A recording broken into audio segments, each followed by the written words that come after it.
man. I'm good.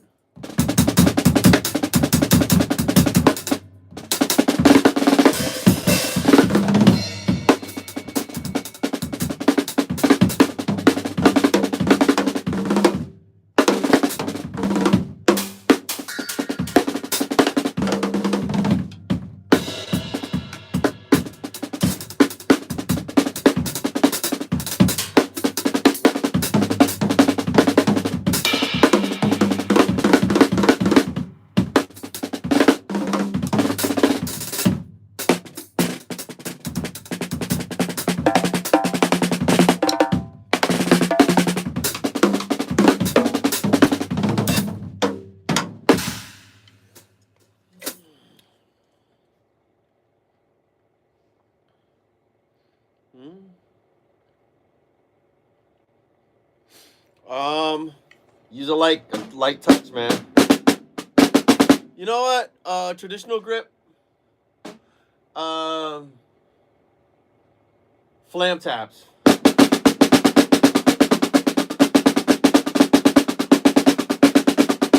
Find your fulcrum.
Yeah, find your fulcrum. Find your fulcrum and flam taps.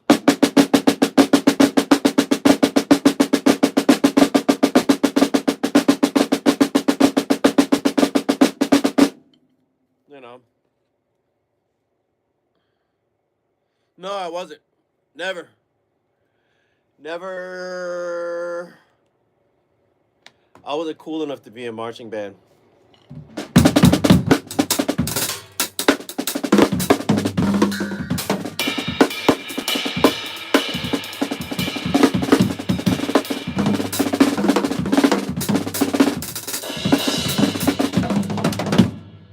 Um,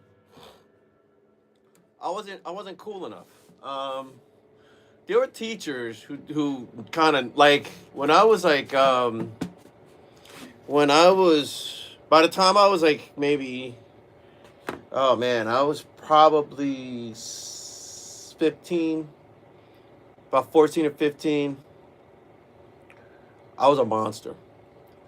Um, but I was a nerdy kid. I was, I if you ever seen Family Matters, I literally looked like Steve Urkel, except I had really, really bad skin. Um, and all the cool guys were in marching band, and you know, um, and it was just, it just wasn't a good fit.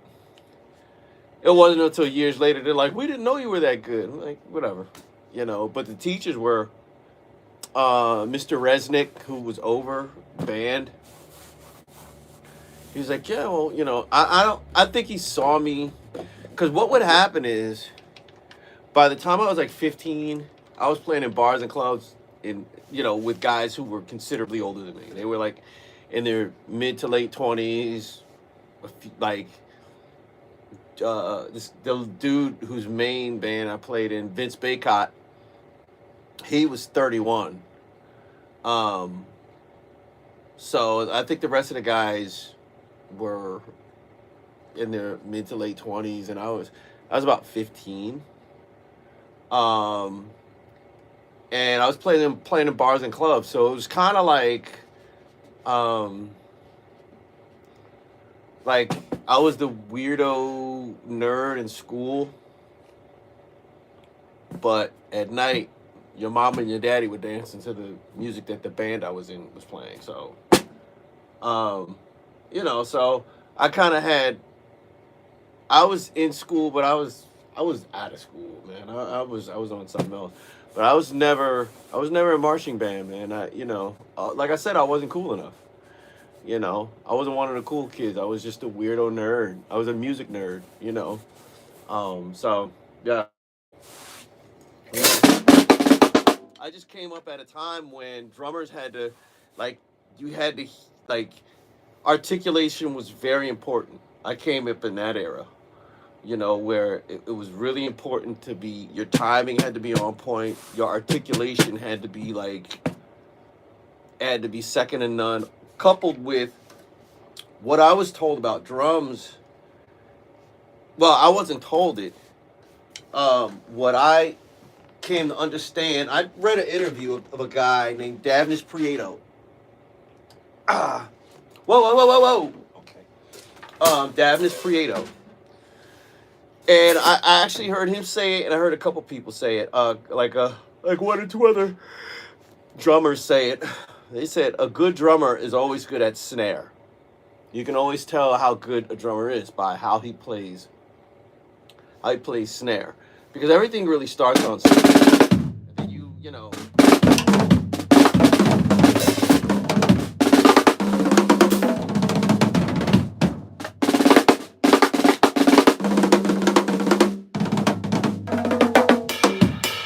Everything starts, and then you move it around the kit. But everything starts here. So I just got good at snare, man. I would literally just sit, and take my snare and just sit in front of my snare. And I'll put a towel on it and just.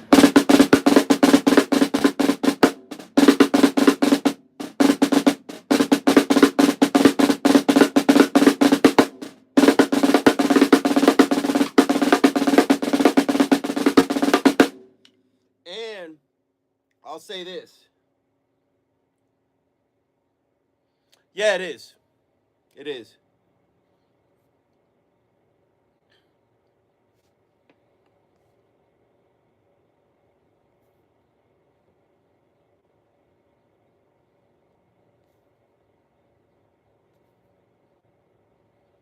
It's inverted. It's FaceTime. I mean, not FaceTime, but it's the face camera. Um, um,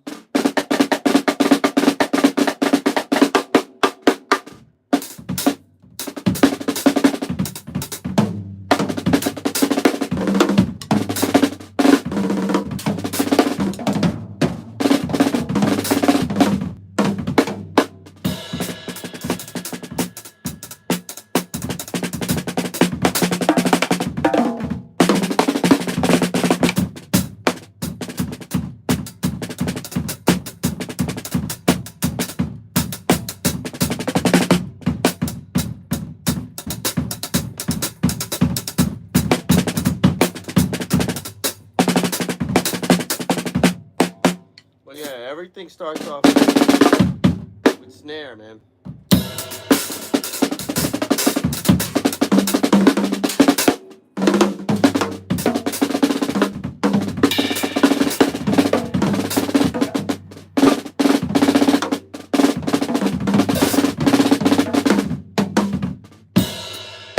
But all the speed, it comes from keeping a really, really light touch. You got to have a really, really light touch, man. Um, I'll say this: if you hear me play stuff and it almost sounds like notes are missing, it's because I'm not laying into the drums. I'm actually touching them. It's kind of hard to explain.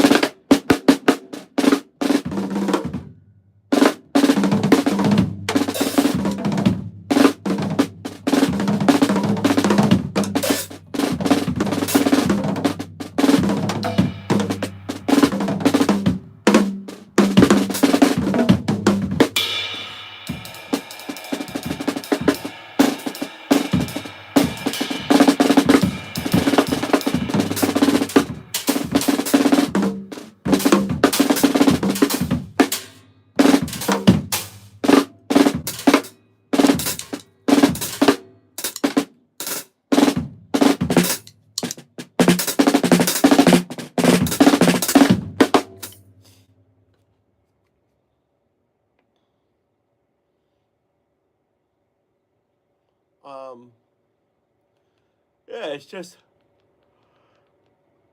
play a light touch, man. You shouldn't lay into the drums, bro. You don't have to lay into the drums. Like that's called overcommitting.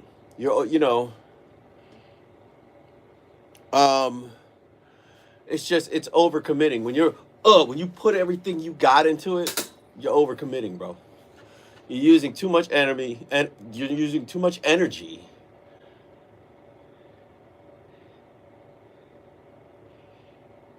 Um,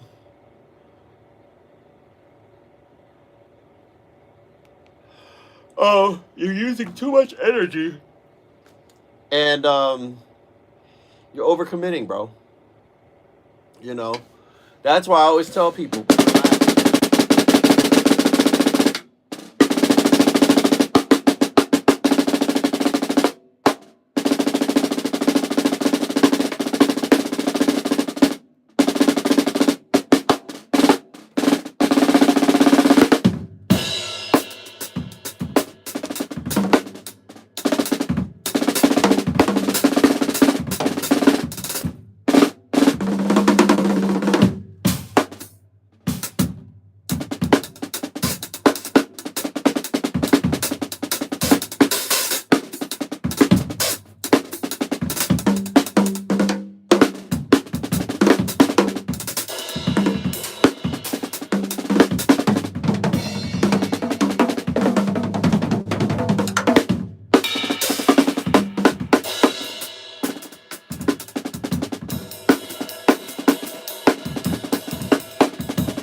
Yeah, no, yeah. Work on the snare, bro. It translates into every. If you can get it here, you can get it anywhere else, bro.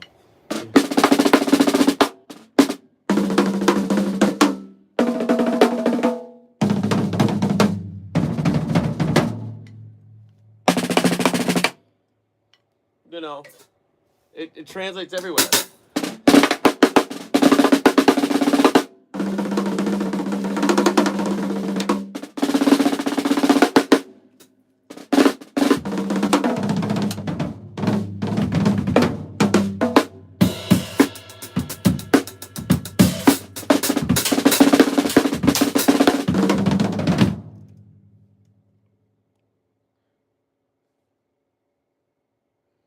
My main influence. Hold on.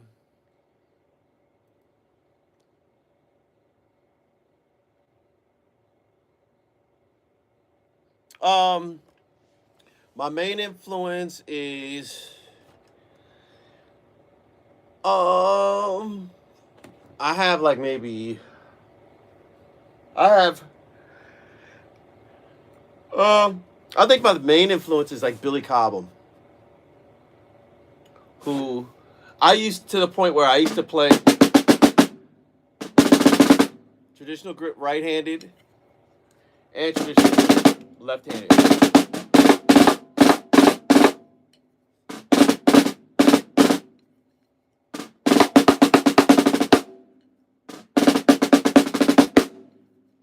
So, as a matter of fact, I used to play open-handed. He plays on a right-handed kit, but he plays open-handed. I used to actually play open-handed.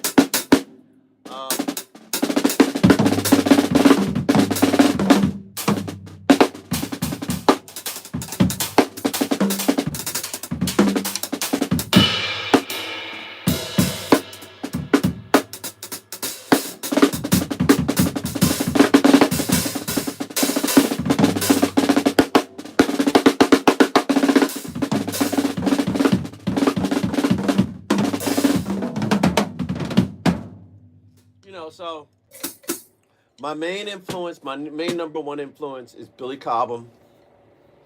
My other main influence is Neil Peart. My other main influence is, like, the most influence is Billy Cobham. If you don't know who he is, look him up. All the double bass work that these metal guys are doing, look at Billy Cobham. He made it his mission for his feet to do the same thing his hands did. And his hands did all of that chop stuff, like on the big kit. Buddy Rich was the first chops guy, first of all. He was the first guy to ever really... His name was Chops. That was his vaudeville name, was Chops. But oh yeah. But yeah, so Buddy Rich. The next guy was Billy Cobham. Billy Cobham was a guy who opened up the whole double bass, 4 rack toms, you know, or he would have like 6 rack toms. He would have 4 here and 2 on top of those. Huge 26-inch. He had a, I'll never forget, he had a Vibes, Vibes. Yeah, Vibes. Fibes. I think it was Fibes. Fibes. Fibes. Acrylic Fibes drum kit. That's where all those, you know, the acrylic kits, you know, Bonham had it afterwards. Like, Cobham was the first guy.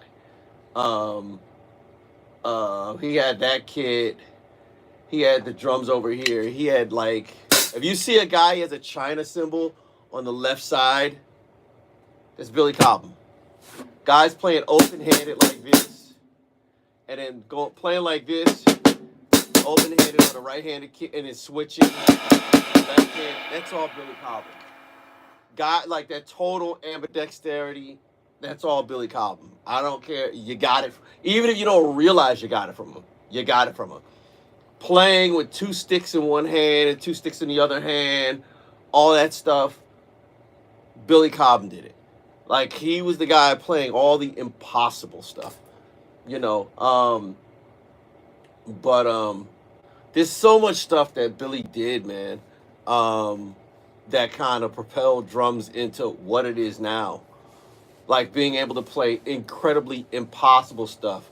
Like I said, even double bass stuff, man. He, you know, the polyrhythmic stuff where he's doing, like, you know, ostinatos on his feet while he's playing a solo over it and stuff like that. All that stuff came from Billy Cobham, man. All that stuff. So he's a guy who really influenced me.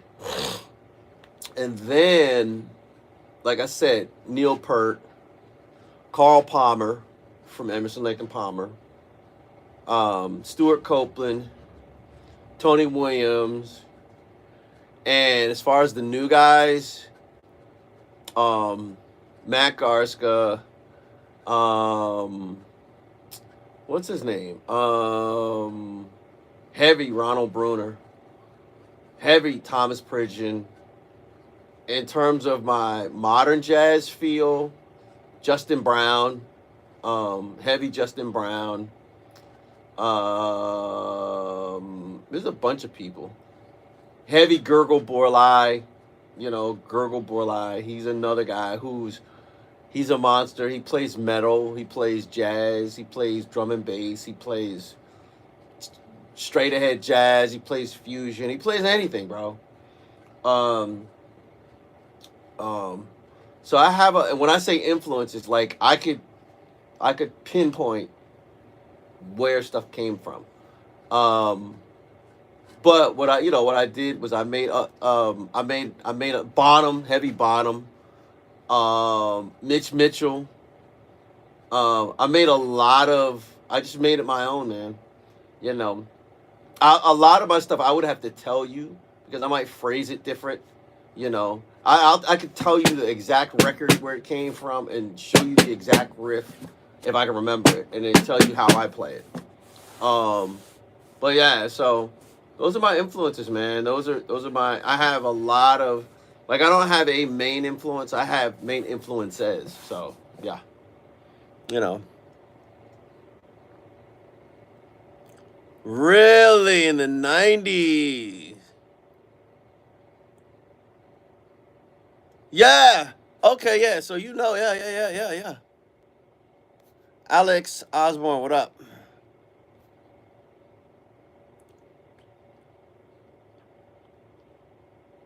Between fingers, wrist change.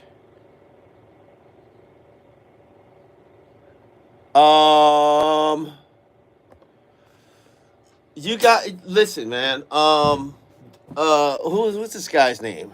What's this guy's name? What's your name? Matthew. What you're feeling is your body telling you to learn every grip. That's what the rebound is telling you, and that's what your body's telling you. That's what your hands are telling you. Your hands are telling you to learn every grip. Learn this, you know, learn this. If that's, you know what I mean, if that's your style, like learn every, you know, because if I'm playing on the ride, I'm playing like this. I don't know if you can see it, yeah. I'm not playing like that. I'm playing like this.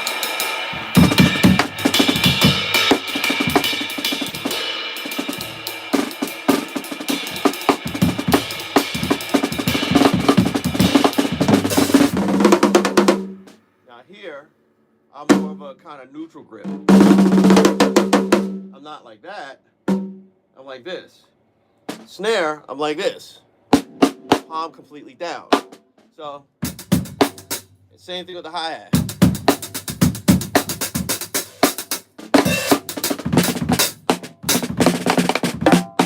And my point is, your grip changes, bro. You know, depending on the angle or whatever the surface is. Like with a ride, I can get more.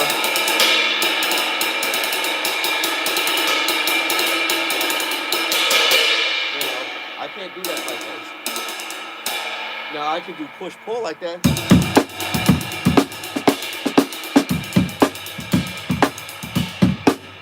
You know, because I can take advantage of the rebound. But if I'm trying to muscle through something,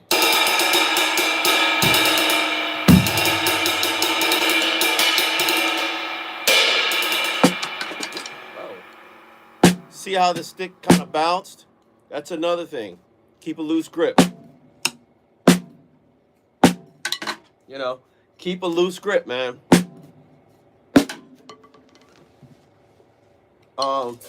Keep a very loose grip. You'll get used to it, and at first the sticks will fly out your hand.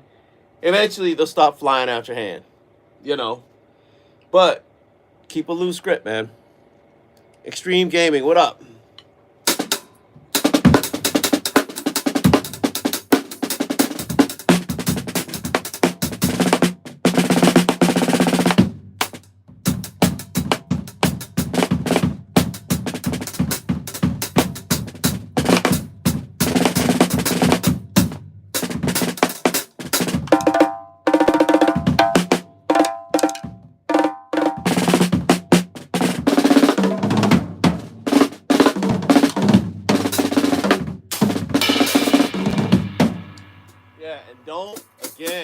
This is the most of utmost importance. Do not dig into the surface. Don't put everything into it. Because now you're overcommitting. Because if you put everything in, you gotta pull everything out. Pause on that. But if you put the whole kind of strike in there, now you gotta put all that energy pulling the strike out of it. Just touch it. You know, just touch it. You notice my hands aren't going up that high. The higher your hands go, the more energy it's going to take to push it back down.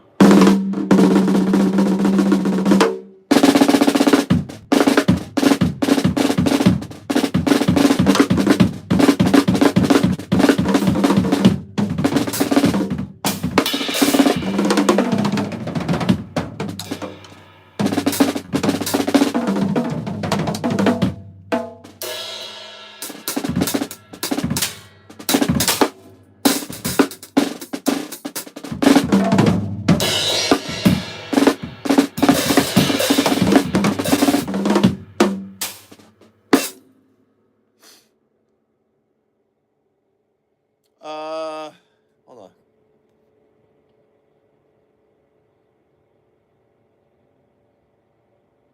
Yeah, bro. Yeah, man.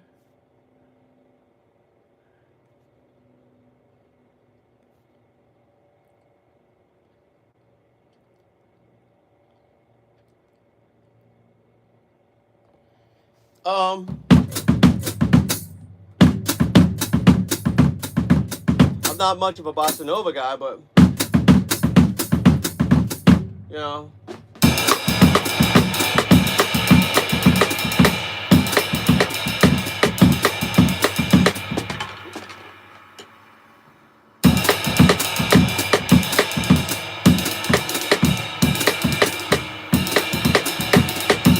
I mean, I'm sure if I studied it, gave it like maybe a week, I could figure it out. But like, you know, modern bossa nova is more like they don't do the whole. You know, they do the.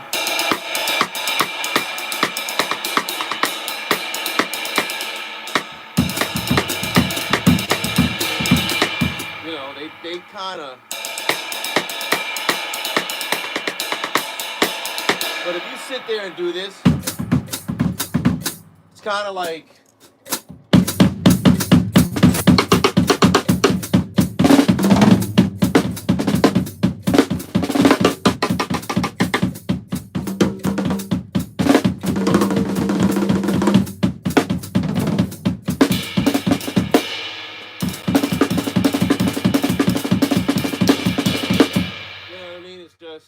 You keep doing it, eventually you're gonna get it. You know, that's not a bossa nova, but I've been playing that forever. So, but yeah, man, it's just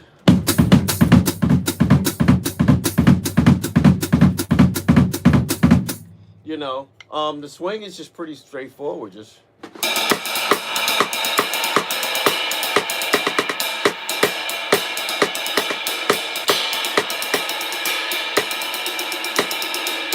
get used to the push pull technique.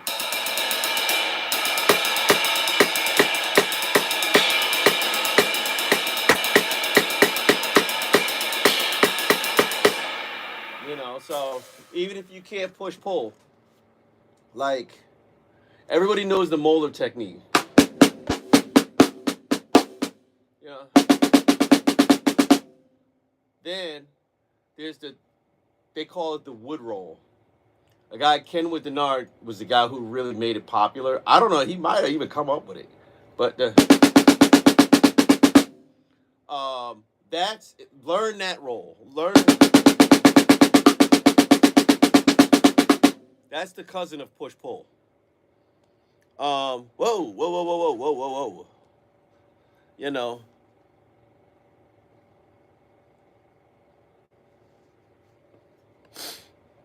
You know, but yeah.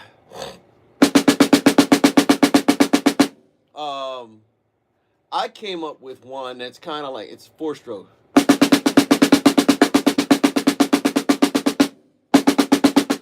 I'm not as good with my left hand. I'm still kind of perfecting.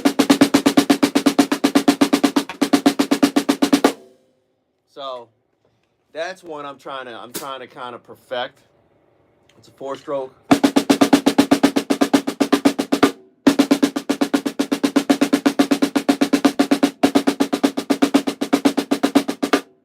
You know, it's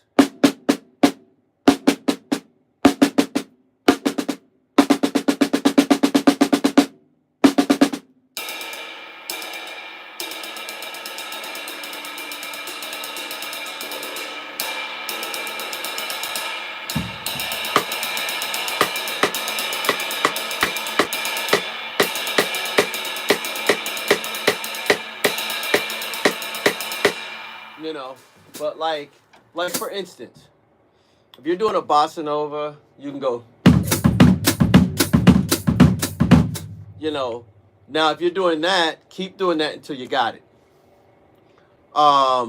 Once you can play it comfortably, I suggest this: get some headphones, watch some YouTube videos, and keep playing it. Before you know it, because it's for me, it's personally boring to sit there and just you know, like it was boring to go.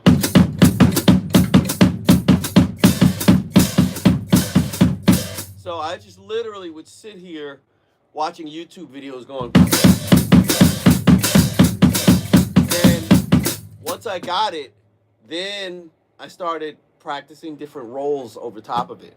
I would like play rudiments on it.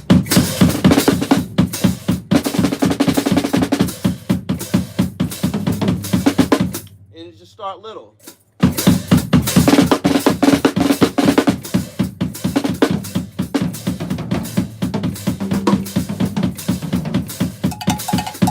You know what I mean? Just once you get it, practice playing rudiments over it. Practice playing rolls over it.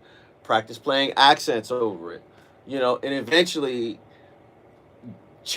challenging your brain to do that, it'll just open up it'll open things up for you to just do things easier. So a lot of stuff I'm doing is still in a, you know, I'm still in a, it's still a work in process. So, you know,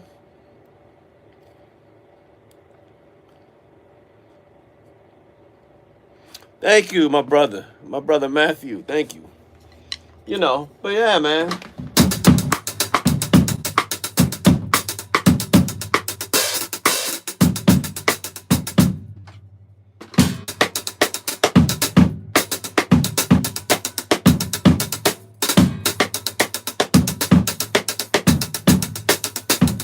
Ah, ah.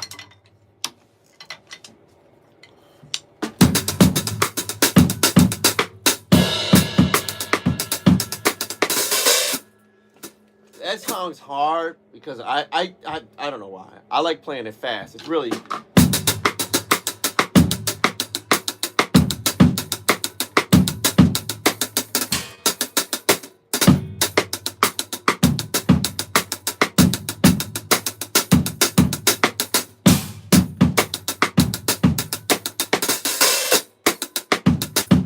I usually play it like this.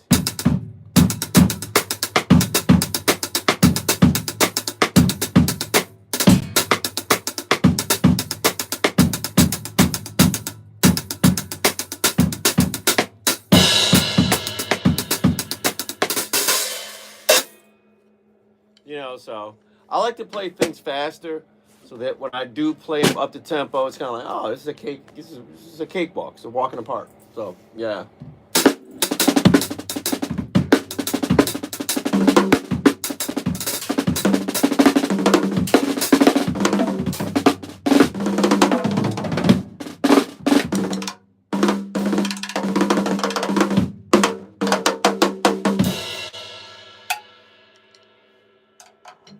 But yeah, I just kind of popped in. I'm actually letting my phone charge. Thank you, Vinny. Thank you. I just popped in real quick. My phone's charging right now, um, so yeah, I'll be back.